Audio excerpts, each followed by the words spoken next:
Hey everybody, this is Cameron. I'm a filmmaker and also the creator of the website YouTube channel Obnoxious and Anonymous. And I'm sitting here with Sacramento-based filmmaker Jason Rudy.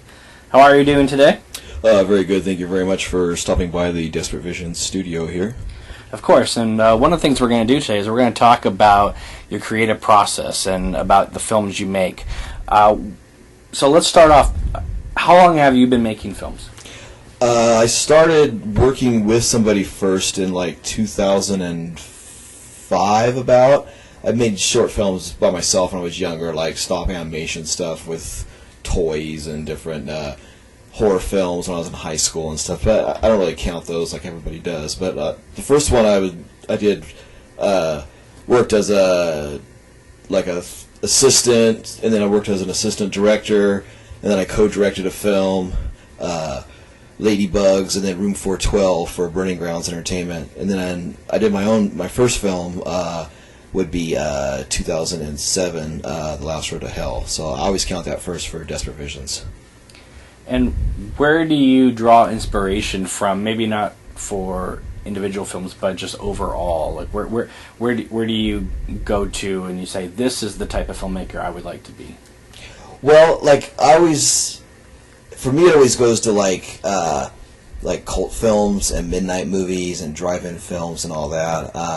Like Desperate Visions, I got for a lot of different variety of reasons, having to do with the eyes. And then there was a book called Desperate Visions that was about John Waters. And then I would do stuff with my glasses and seeing things and the connotation of a desperate vision. The very last thing you see or some frantic thing that comes into your idea, like visions of ideas that come to you. I knew people that said saying I have an idea, they would say I saw a vision, and they would talk about what their idea was. So I always knew I kind of wanted to make gritty 70s type movies or stuff that I would like to see that could be a drive-in movie back in the day or something like that, and try to do a film of each genre or things that I would get interested in. Like at first it started off with being an emotion or an idea, and I would write a film based off that, and then other times it would be I would want to make a film in a specific genre, so then I would go about trying to write a story or thinking of people I knew or things that I could use to make a film based for that genre.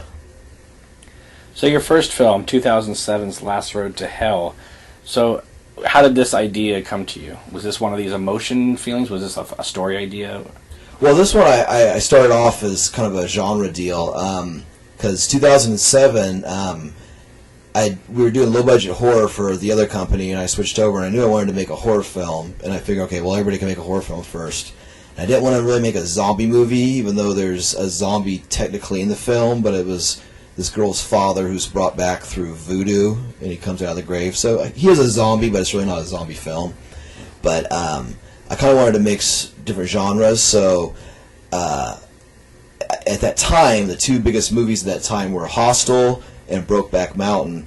So I wanted to mix those two genres at that time, and I made the two guys lovers that were the assaulting and torturing the people in the warehouse, along with another guy who was into demons, who was using kidnapped women to try to use as portals to bring demons from the other side, using their bodies as gateways.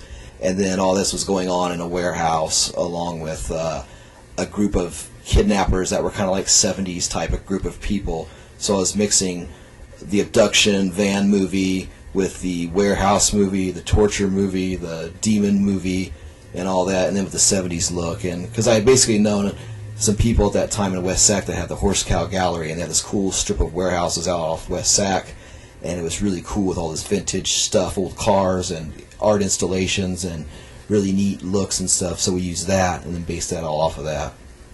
So that sounds like a pretty ambitious project for your first film. So where do you start, like, getting a cast for this film? I mean, did you just go through Backstage West, or how did you start getting all the necessary components you needed to make a film this big? Well, the first one, the behind-the-scenes crew I carried over from the previous projects of people that I knew.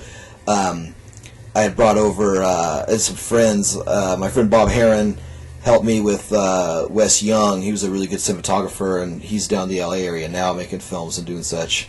And he came on board with camera, and I had a great camera, and he had the same one, so we had 2 camera shoot, the same Canon XL2 at that time, and so I had some of those technical people, and then a couple of the actors I brought over from those projects I worked on with the other group, and then I put out casting calls and just the usual casting notices at casting websites, and at that time MySpace, and email stuff, and just try to had casting calls and just did interviews and stuff, and interviewed a lot of people and stuff at that time, and then picked people that I wanted to be in it and figured it out from then. And I actually was at all the casting calls because as a writer and director, I kind of knew what I wanted to see, you know. And how long was the shoot?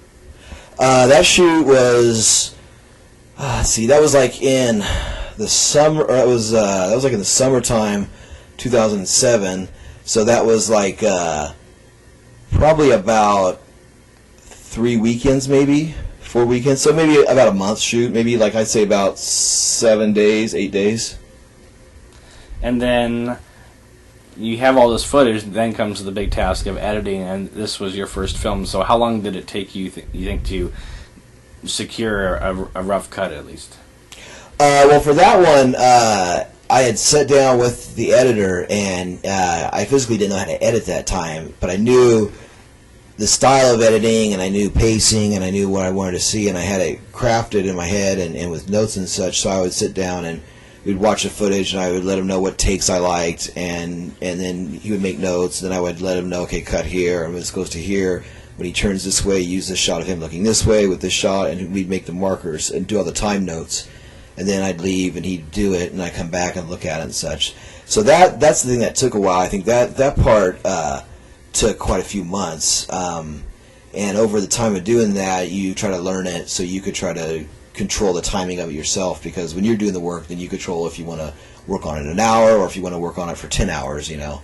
And when you get obsessed with things, you really want to try to crank it out as fast as you can and still make a good product. But yeah, the more you do, the better you get as well. So, well, as long as I've known you, you've been editing your own film. So when did that transition happen? What film did you start editing yourself?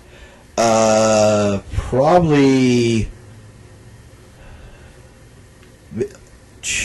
with Chump Change. Lady M was co-edited with Steve Boykin with Vici Studios. That was one I co-did with them. But yeah, Loveblade I pretty much did on my own, I think, or I had some help with that. But yeah, definitely Chump Change and then on. But I'd say Loveblade, actually, I think with a Loveblade is where I did it, you know, and a little bit of Octopus Pop, but not as much. So with Last Road to Hell, the film is done. Where do you go from there? How did you get publicity for it? Did you show it at the Crest Theater? Like, tell us what you did once the film was done. Well, that one was my first short film, so what I did with that was we premiered it there at that Horse Cow Art Studio. It was really cool. We had they'd have parties outside at night, and they would have at least 200 to 500 people that would show up there. It was really cool. It was like a real bohemian art lifestyle, and they'd have circus shows and different things going on, and fire pits and these cool things. Well, we had all these fire pits out there. We had it projected on the side of these huge screens on the side of the warehouse, and we had it twice shown there along with trailers from the 70s, so we kind of had an outdoor screening of it there first, and then well, these fires going, so many people there, the fire department was calling the police, so we had to break it up, which was kind of cool, you know, for our first shoot. And then I showed it that following October, I think it came out in November, or September, or yeah. So then I showed it that following year, after I had done Octopus Pot, I showed it at the Sacramento Horror Film Festival, and it got good reviews there, and people asked me about it, and I got some new fans off showing it there. And then after that, I put it in some film festivals and such, and with that process, it was never really accepted, but it always got good notice, and it's people still like it to this day, and it gets a lot of views on the Vimeo channel, actually. It's kind of cool. You put out something in 2007, and then, 8 years later, you get more people seeing it now than it did then, so that's always kind of cool. Let's just pause there for a second and talk about the Desperate Visions Vimeo channel. What made you want to start this channel?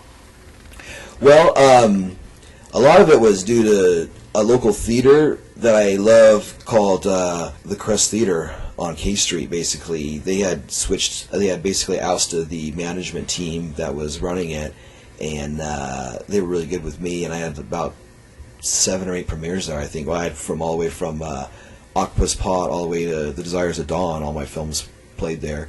And then with them going out and switching over to different people, I kept seeing fewer and fewer places that I could show my stuff. And then with different film festivals, I was having a hard time with the amount of money that you have to just have your films presented, and then if they accept it or not, and by the time you're done, you can send in 10 submissions and get 10 rejections and spend $500, $600.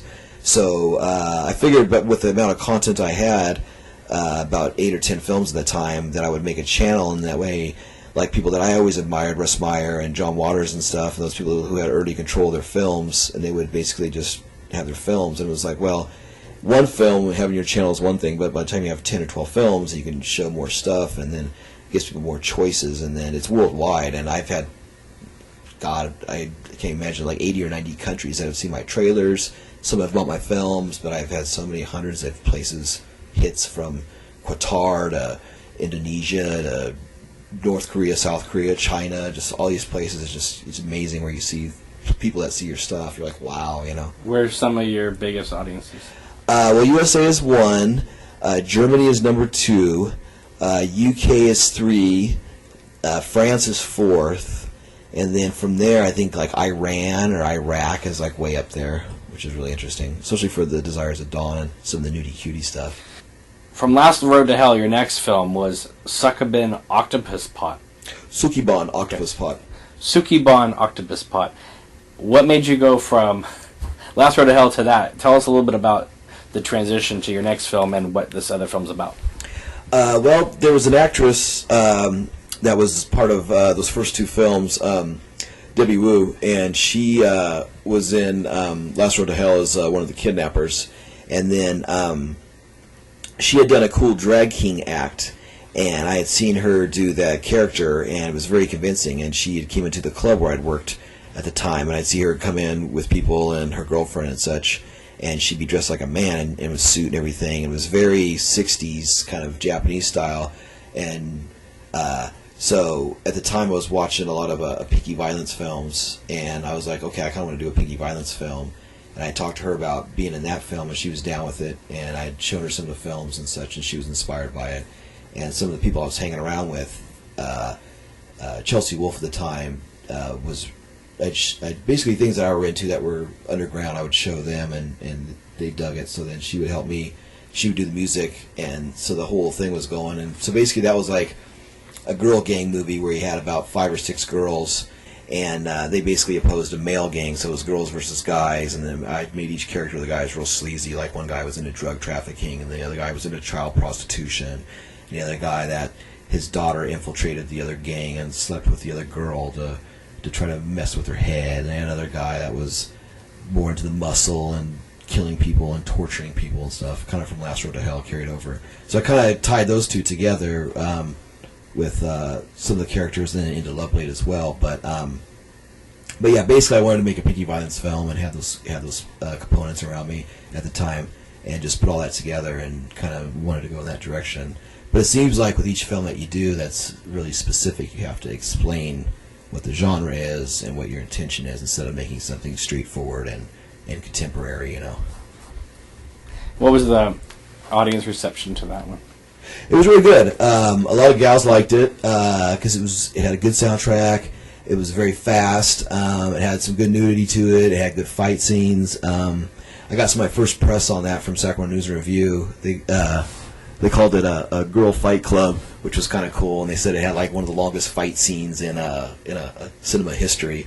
And because I had watched Any Which Way But Loose and Any Which Way You Can and The Quiet Man and all that, and I was trying to time those, and They Live and all that, so I want to make a big wrestling scene, and so I did all my wrestling moves and stuff. And looking back on it now, I probably would have trimmed it down a little bit, but yeah, I tried to have them fight all over the place and up and down stairs and in and out of rooms and all over the place, you know. I remember, what was that quote? The road of excess leads to the palace of wisdom. Yeah. William Blake, right? There you go. Nice. So from there you went to Loveblade, and this was kind of a sort of a change of pace for you. I mean, even though it dealt with the sex and the violence and stuff, it's kind of reflected upon as sort of almost like a relationship drama for you compared to your other stuff. Yeah, I kind of wanted to do like a body horror film, like David Cronenberg, where basically this woman named Rose had a condition where every time she was sexually aroused, she would kill the person that she was with.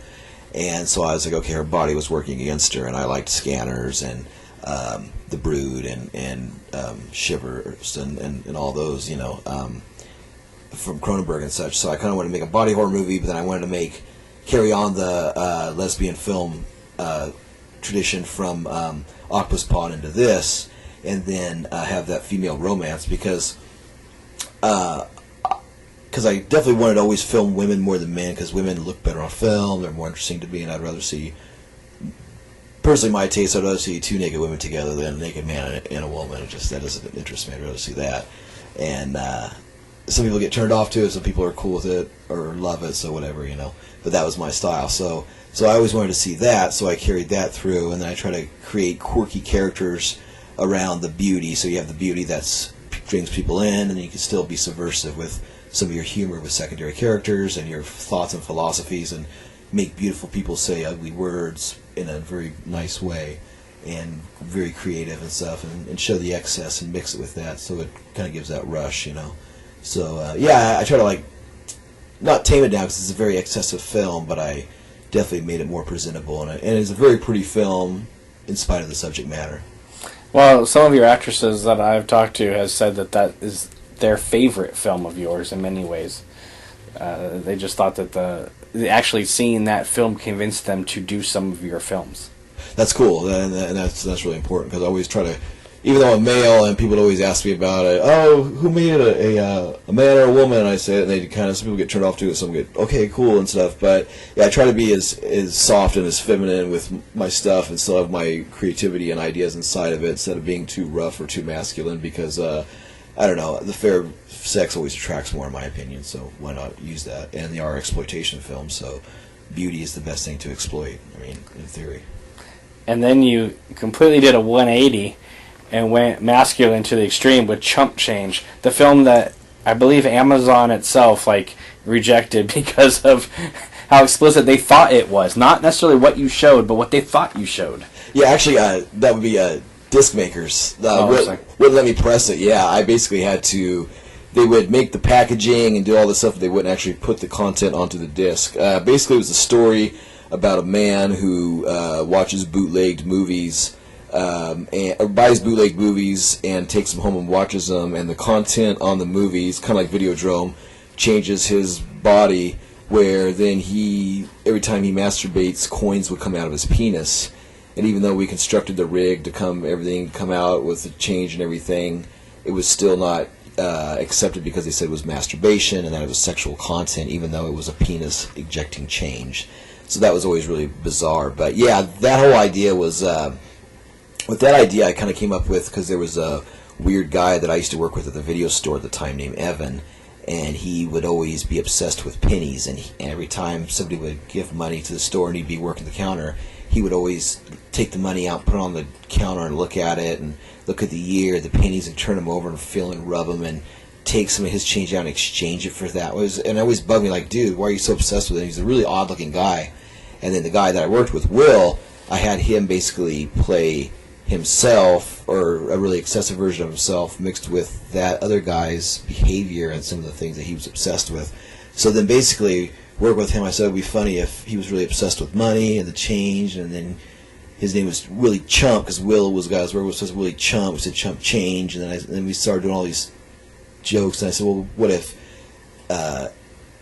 he would touch money all the time, and then I was like, well, and then somehow it came out to be, well, what if coins came out of his dick? That was the thing, and then from there it just went to him going to a restaurant and tipping and masturbating at the table, or having to pay a parking meter, and all these different concepts that we would come up with of different jokes and gags that were funny for it, and the money shot and all that stuff. So this started writing itself. So it's basically a really excessive Mad Magazine type idea that I think that in the end women really like it a lot. A lot of women I know, that's like their favorite movie of mine, which always blew me away because it's my most bizarre film, and they dug it the most. And it's also, I think, your only film that has a male lead.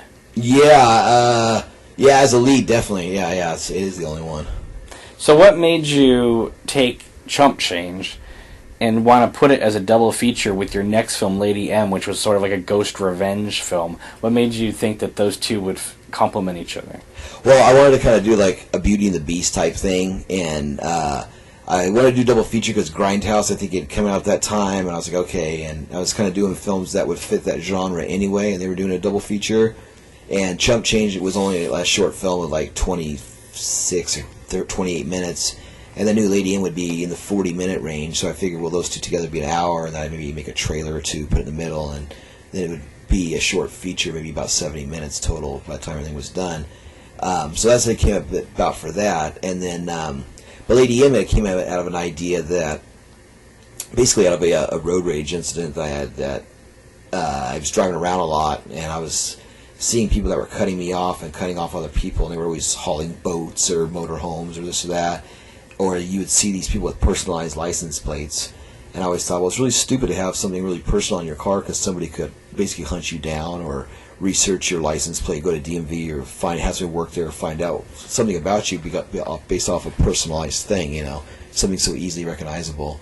And then I had seen these construction sites and all this stuff where it was really hard to get through, and everything was backed up, and there was just a lot of excess, people sitting around not working, and all this stuff. And I was getting really mad, so I was like, it'll be funny if it always starts off with me, and then I'd put into a female counterpart. I was like, what if a crazy guy was driving around and started running over people, and then he'd follow these people with personalized license plates, and at the stop sign he'd get out of his car and start stabbing them or killing them and stuff. And so start off with that, and I said, okay, what if I do that with a really beautiful model that's doing it?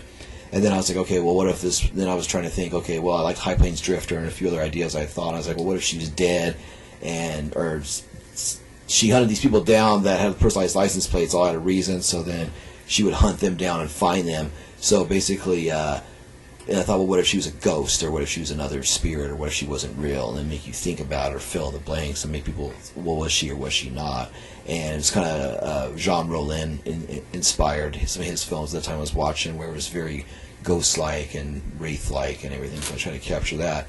And Lady M, too, is based off of Lady Meridian, which was an old Slavic mythology about these people that were in the fields during midday. They would get heat stroke, and they would look up and they'd see this white figure coming down at them, and it was a Lady Midday, and she had this large scythe or scythe, or I forget how you pronounce it, and she would cut off their heads or cut their hands, and it was them basically dying from heat stroke, but it was like an old tale that went through, and it changed from there, So I kind of used that and put a bunch of stuff together, and then came up with that idea. So it's always something strong, and then you figure out how to piece it with other things to make an actual vehicle out of it, kind of like a car or something. Now, I could be wrong, but this seemed, at the time you made that film in 2011, it seemed like at that time that film, Lady M, had almost become like your most popular title. Is that wrong to assume that? Because it seemed like I saw so much publicity about it that I just assumed that it was the one that got the most play up until that time. Well, yeah, by that time I had a couple films behind me where I was hitting more of the convention circuits, and I had done really good posters for that. We had some good artwork on that, and we were putting some stuff together. And on that, I have Vici Studios, and Kenyon Page is the lead on that, and Steve Boykin helped me with a lot of the filming and editing and stuff. So by that time, I had a couple people that helped me on the first two films, and they helped me a lot on that. So we had ventured down to LA a couple times and showed it down there and promoted it and sold some copies. Well, first we went down there promoting it, and the next time we went down there we were selling it and had it out on disc and everything for that time, and it's shown up here and stuff. And we'd shown it down at an art gallery on a Saturday night down there, and what else we done?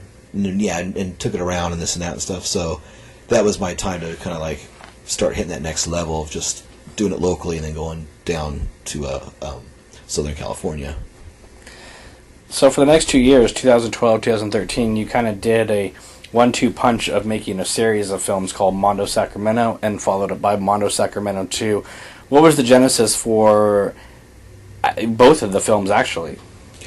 Well, by that time, I kind of wanted to do something different because I'd done the horror stuff and the really bizarre stuff and gross out stuff and this and that and all that. And I always had liked, I was trying to think about something Sacramento-based because I was trying to figure out, well, how can I get more popular and how can I get to that next level? Instead of doing something personal, I kind of wanted to do something more for the public, and I was like, okay, well, true crime is always really popular, and there's always true crime tales and this and that and such, and Court TV and all those shows, and that was always really big. So I was like, okay, well, I could do that because you can get a large audience. You can get women, young and old. You can get men, young and old. You can get the horror fans. You can get the people that are into seeing Pretty Women. You can get people that are my fans, and try to get all these different people. Try to keep building your audience.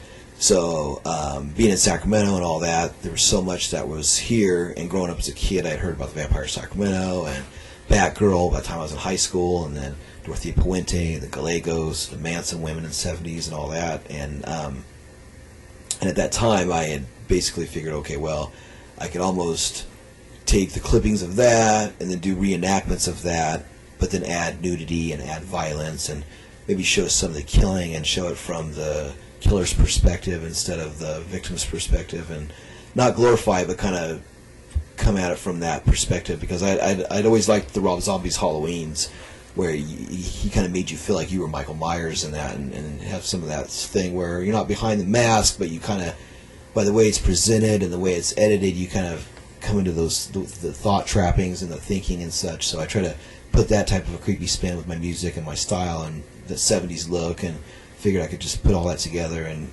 because I was good at making those short films at that time, and I figured, well, instead of doing an hour and a half feature, I could do 3 short films that were 20-30 minutes a piece, you know. So what made you go from Mondo Sacramento to the second one? Because I believe you were still editing the first one when you decided to make the second one, so you weren't even aware of how popular the first one was even going to be. What made you go on to make Mondo Sacramento 2 while you were still editing the first one? You weren't even aware of what the audience reception was going to be for the first one, so why make a whole other film?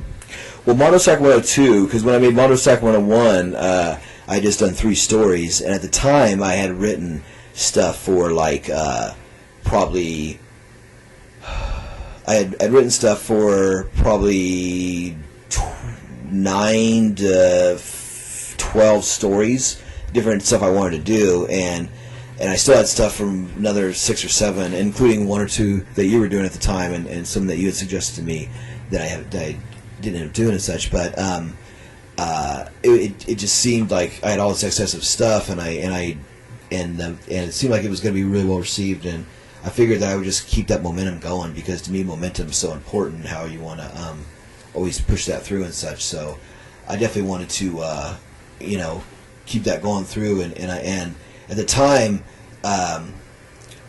we had talked and such, and we were talking about maybe always getting that next level, and we had talked about getting an actor who was already established and somebody who had done some films already, and try to have somebody with a name be in your film and such. So I had managed to book Lynn Lowry and contacted her and talked to her about it and such, and worked out a deal with her, and she came in and filmed for 2 days on Mondo Sacramento 2, and that was really awesome to get her, somebody of her talent and stature, to be in Mondo Sacramento 2 as Dorothea Puente, and that would try to help me get to that next level of having somebody that's done all these films in a certain genre, and then coming in and doing your film, and it automatically adds some credibility to it, and level and class to it and such as well. And not to mention the fact that she has worked with a number of your heroes. Yeah, she worked with David Cronenberg and George Romero and Radley Metzger, and she worked with Jonathan Demme, and she worked with Paul Schrader, and she worked with there's a lot of people. David Durston, and yeah, she's. And now she's in Jason Rudy's Mondo Sacramento 2. Yeah, and she's Lynn Lowry in Mondo Sacramento 2, and she came back for the premiere too of it, and she really enjoyed it, and she always really speaks very highly of the film. Well, I was on set while you were directing her, and it was a total blast. She seemed very comfortable, not only doing the film, but she seemed happy to be doing it. Yeah, I know, she definitely enjoyed the vibe of it, and she liked the camaraderie of the people on the set, and she liked the crew and the environments we took her in, and she had a really good time, and it was really, I tried to present everything I could the best I could, and everything, and she really appreciated it, and she was a real joy to be around, and very easygoing, and just a total delight to work with, and she was very professional and awesome, and it was cool when I was editing her work, because as a director I was so micro-focused on watching the footage, making sure everything was good with the sound and how everything looked and such, And then going back and watching her performance in the editing stages over and over and over again, I kept seeing little things that I didn't notice before, and I was really getting excited because I saw how cool this looked and how good she did, and little things that she was doing that really made me happy. Like, wow, I didn't realize she's doing all this cool stuff that I wasn't noticing, and that added a really nice ability to the whole film, you know. One of the things that I found fascinating was how you approached her about it, because one of the things about living in Sacramento is you're not in the Hollywood, zone down in LA, so it's hard to maybe get people to commit to a certain amount of time or appear in films when you're dealing with, relatively low budgets. And one of the things was that she was coming up to Sacramento for a film festival, and so you said to me, well, she's going to be not having probably a lot to do when she's not on stage, so let's give her something to do.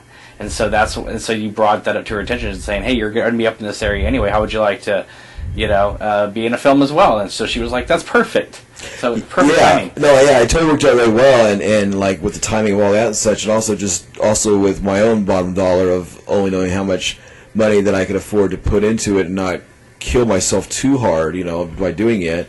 So I figured, well, if she was already coming down to do a convention, that somebody else would probably already have the plane fare covered, and then I would have to take care of the ground transportation and the local here and there and stuff. But if she already had the flying in and flying out on somebody else's dollar already, then that would already save me that amount of money. So that amount of money I could take and add it to her price and other things associated with her, transportation, entertainment, things that you need at the store, food, and so on and so forth. So that type of stuff, if you could try to figure out ways to cut costs like that, and somebody being already in your area, and if you figure out if they have a day or two extra before or after, or if they could plan that before they fly out, then that way they could make more money while they're down here, and they could do, instead of doing 1 gig or 2 gigs, they could do 3 or 4 gigs in the same amount of time. And because most people just sit in their room anyway or walk around if they're not in a familiar town, if they have nothing that's connected to it, so it's kind of wasted time. So both Mondo Sacramentos are completed. What's the reaction to these films? With this, the Mondo Sacramento, it appeals more to a foreign audience, and I've had probably more views of it in like Germany and Paris especially, and France as well, all through there, that like people check it out because it's the crime and the women and the California, and it seems like when I try to hit local, even though I aimed it for a local thing, it hit broader than it did local. So I don't know, I guess it's funny when you try to hit for one and it hits somewhere else, So you went from these two films almost to the complete opposite, to what you called the nudie cutie films with The Desires of Dawn and The Hunt for Super Fox.